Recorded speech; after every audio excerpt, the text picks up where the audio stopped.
Interesting.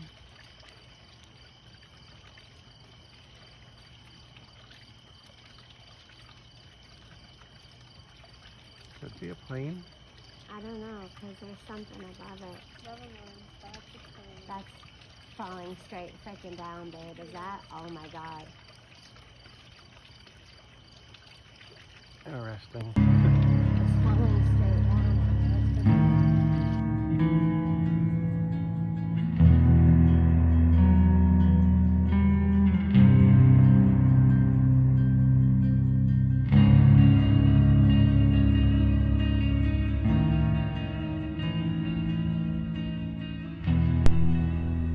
Good evening, everyone, and welcome to Mountain Lake Files.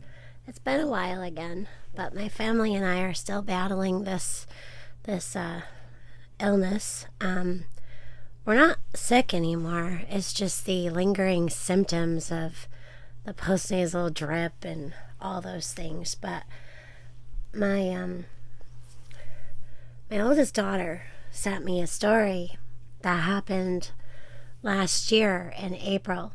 And this happened in New York and not here in the Adirondacks. This happened west, like over in the Buffalo area, but not in Buffalo. And it's a strange story because it's funny that April of 2019 is when I personally heard odd noises out in our woods.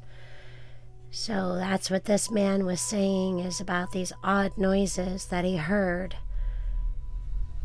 So Dan Dodson told a recent Bigfoot experience. And it happened in April of last year. That's when Dodson said he was outside smoking a cigarette on his back deck when things in his normally quiet neighborhood in upstate New York took a bit of a strange turn. What did he hear that night in the woods? It was about 9:30 p.m., and I had stepped out onto the back deck to have a cigarette, and immediately I noticed that the coyotes around my house were going crazy, he explained. His house is located near the North Java. So that's in North Java, New York. And I had never heard of Java, New York before. That must be between Coffee and Creamer. So about 4.5 hours west of Albany.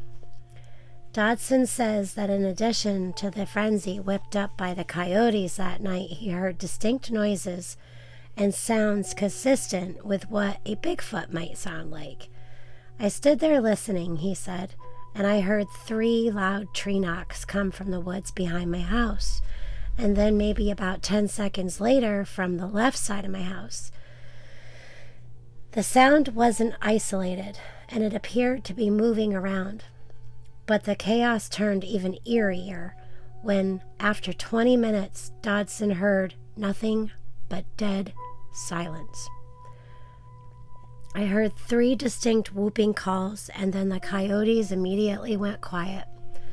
I stood there and continued to listen, but didn't hear anything for about 20 minutes. Since April, Dodson tells us that he and his wife have been on high alert and on the lookout for anything unusual in his wooded area of his home. Intrigued by the noises and curious to find out more, Dodson told what happened next about a week later. My wife and I were sitting on the deck, and I just happened to look off into the trees on the left side of my house and noticed a stick structure about 50 feet from my deck that had not been there the day before. Dodson's latest run in with a possible Sasquatch happened about 3 weeks ago, and the intriguing photos I will show you here. So this all began last year in April, and then about 3 weeks ago, this all started happening again with these structures. These images are what were sent in. So Dodson was given permission by his landlord to explore the 50 acres behind his home, and that's when he saw more sick structures and human-like bare footprints in the snow. Now, why would a human be out walking around in the snow? I've done that to take out the garbage. That's pretty cold. When you come back in, those feet need to be warmed rather quick. But these footprints they seem to be very thick, very wide. I would say they definitely do look human. I agree with that. But the thickness of the width of these footprints are not of that of a normal human being. So some Bigfoot theorists say that the sick structures are there to mark territory, while others suggest that they are markers for where they have buried their dead. Non-believers chalk it up to hikers who may have stacked up logs and sticks for a lean-to or a mini log cabin. However, this man, he said that his landlord gave them permission to go on this land, so this isn't kind of land where people just are out and about walking around. I know we have woods out behind our home. If I saw people out there, I would definitely have to say something. So this is happening in places where the foot traffic of normal, everyday human beings are not being taken place. So Dodson compared the prints side by side to his foot, and it's somewhat smaller of the two, maybe a juvenile, the larger one from an adult. But what about the noises Dodson heard that night, and the coyotes going nuts, and the tree knocks, and the loud whooping calls followed by sudden silence?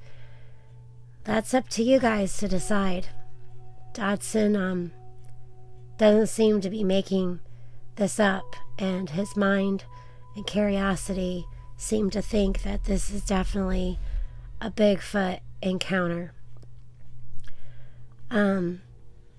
So I will tell you that these noises, if you live in a place, you're pretty in tune with the normal noises you hear on a regular basis. And when you hear something like that, you can't help but pay attention.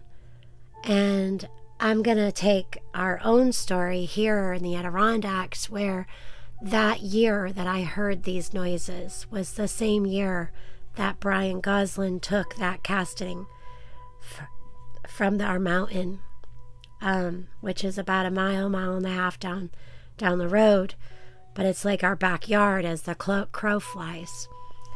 And I'm just going to say, with things in the night, things in the sky, animals do go a bit crazy, especially the dogs and the coyotes and the wolves in our area, followed by extreme silence.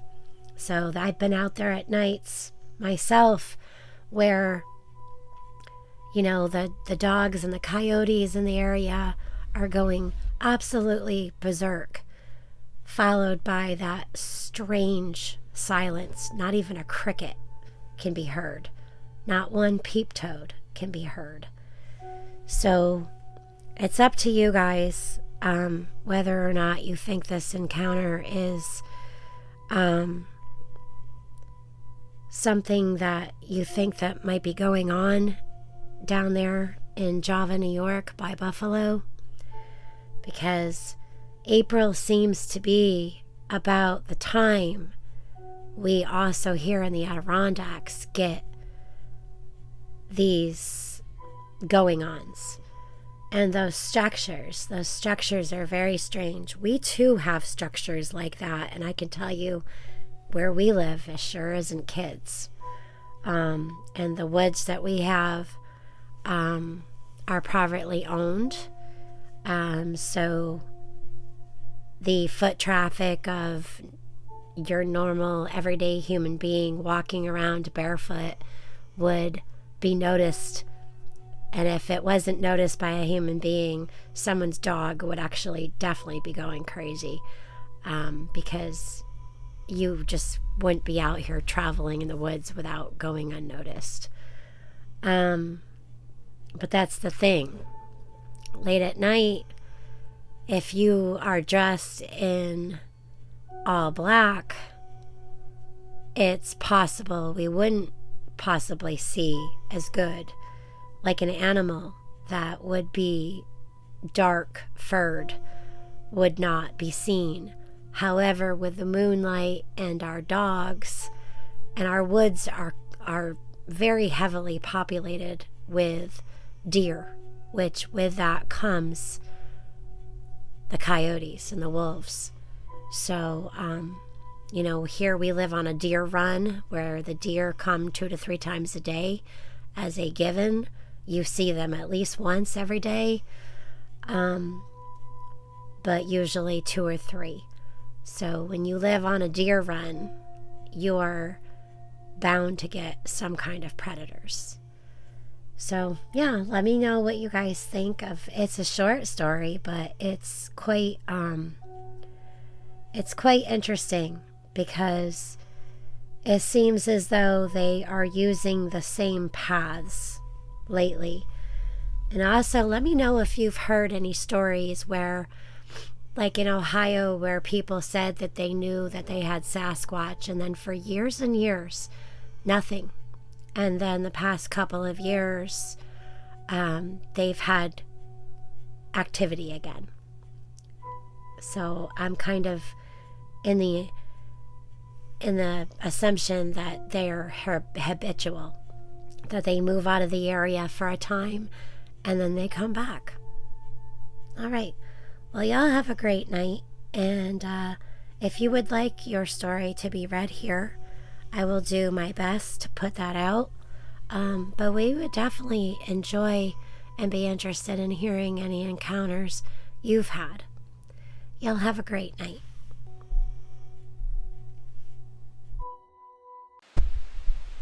Mm-hmm.